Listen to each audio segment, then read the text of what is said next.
All right, everybody, happy April.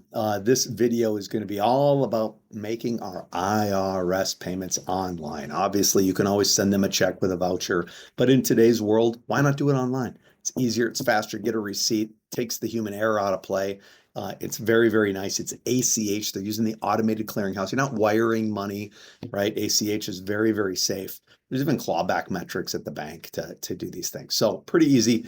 IRS.gov. Make sure first you're at a .gov, not a .com website. It should be secure. HTTPS, S, right? Security S. And a .gov, you'll see this on almost all government websites, so you know you're in the right spot, okay? First and foremost, be in the right spot before you start putting your stuff in. Here we go. On the main page, look at this. Make a payment. I love it. Right now, we're going to click like 4 times to get to the payment screen because there's a lot of different things they're collecting for. So we're going to go make a payment. We're going to do the pay with our bank account, but obviously you can pay with a card. Just understand that processing fees apply. If the government wants 10 grand, they're getting 10 grand. They're not going to take a 3% discount because Visa charges a fee. They're going to push that fee onto you. So I know you want your points. I know you want your mileage on your Delta cards and all that stuff, but understand the fee sometimes is greater than the points. So just to understand that kind of going in, all right? We're going to, for this example, we're going to do with the bank account. Yeah, direct pay. Are we doing business or individual? Well, this video is for individuals paying taxes. Businesses, you probably have professionals to help you with it. Now we're going to go ahead and make that payment, right? If you haven't filed your return in over 6 years, sorry, you're not going to be able to use this system. There is a verification that has to happen prior to you getting in there, right? So here we go, make a payment. Now we're going to get in here and we have to select a reason. Unfortunately, they don't make this part as easy. I think they could have used better language on this, but this is what they said. Balance due, extension, estimated taxes, amended returns, right? Then they go CP, like look at all this crazy stuff. Yeah, no, that's not really what we're doing. I suppose some people do payment plans, but for this purpose, we're going to talk about a balance due. My return is done. It has a balance due. Why they can't just say tax due on a personal return? That would be, one thing to do, but they don't. They go with balance due here. I got a phone call there, kind of threw me off. Estimated taxes is right. If I'm going to do something in advance, right? If I do estimated taxes, let's just check. Will they even let me? Look at that. All they'll do is let me go in advance, right? I can't even do the 2024 year. So that's not right. Now an extension payment. Can I apply that extension payment? Yeah, sure. I can do 2024. Is an extension payment the same as a balance due payment as long as I pick the same type?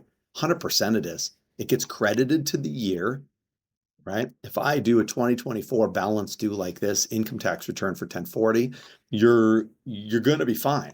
If I do an extension payment for 2024 for 1040, you're going to be fine. It's sourced to the year in your social security number and for the right amount of tax or for the right type of tax, you're totally going to be fine here. But we're going to be by the book. I'm going to go balance due. I'm going to take my individual 1040. Who does these? I have no idea. 5329 penalty to pay that. Craziness. All right, that would be part of your 1040 if I was calculating that. So that's kind of funny. But then we'll go 2024, and here we go. We get into the next page. This is where it's the end of our kind of part 1 here is once we get into this and we got to get past this little waiting stage. It's April 7th, right? 8 days to the deadline. Tons of people are using this system. So it can take a little bit of time to come up. But once it comes up, it's going to ask for verifications from our prior year taxes. You have to know how you filed your taxes in the past. Number 1, pick a year, right? If you haven't filed 23 yet, well, you can't do this. Pick 22 then, right? But I have filed 23. Then from there you go, how did you file your taxes? Were you single? Did you had a household because you were single but had dependent kids, right? Were you married with a spouse? Were you married with a spouse but you filed apart from them? Right? You have to know this, right? Then you're going to come through here and you go first name, last name, confirm the last name, social security, date of birth, then the residence on the tax return. If you moved, this is not your current residence. This is from the tax year on the tax return, folks. Okay, so make sure it's what it was on. These are asking you questions on the tax return. This is the verification. Once I put it all in and I check the Privacy Act and I hit continue, it's now going to bring me to the site where I'm going to put in my banking information. I need to know my routing, I need to know my account number, and I need to know my amount due, as well as I can put a date in. Okay, now here's what's kind of cool about this is I can set my date in the future. So if I was back on that previous page and I wanted to do those estimates for 2025, I could actually set one up for June 15th, September 15th, and so on and so forth to meet the guidelines so that I don't have to remember those due dates. Now, they're not going to send you an email saying you got a payment coming up. Please make sure you've got enough money in your account. They're not. They're just going to take it and then they charge you a penalty if you bounce. So don't bounce on them. Make sure you use the right information when you get to that next page. You hit submit and you're done.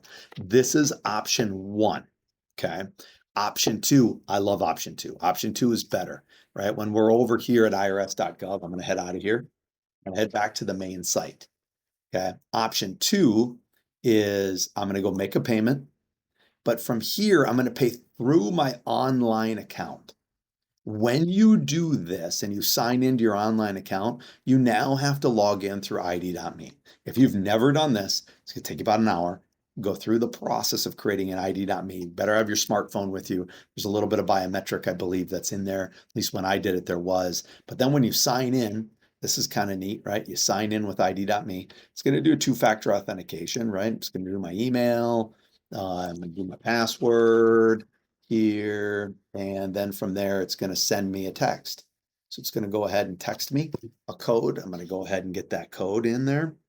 And now, once I got my verification code, sweet, right? I love it. It's going to bring me into my system. This part is kind of neat. Once you're in your system, you can see all sorts of stuff, right? Like I'm in my account. I've got nothing to hide.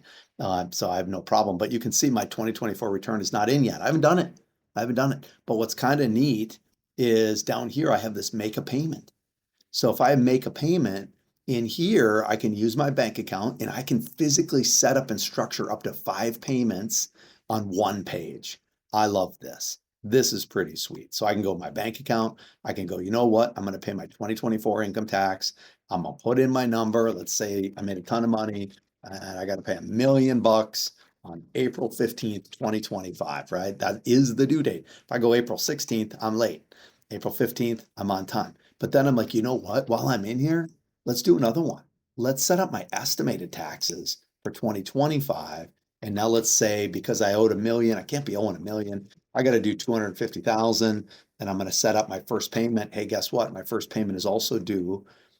Yeah, lovely. It's also due on 2025. Okay, sweet. You know what? I might as well schedule them all out, right? They let me do 5. These people are smart. 5 means 1 for the current year, 4 for the quarterlies, right? And that's how they're getting to 5. So I can go estimated tax right here. I pick my 2025. Oh, I got to do another $250,000. Okay.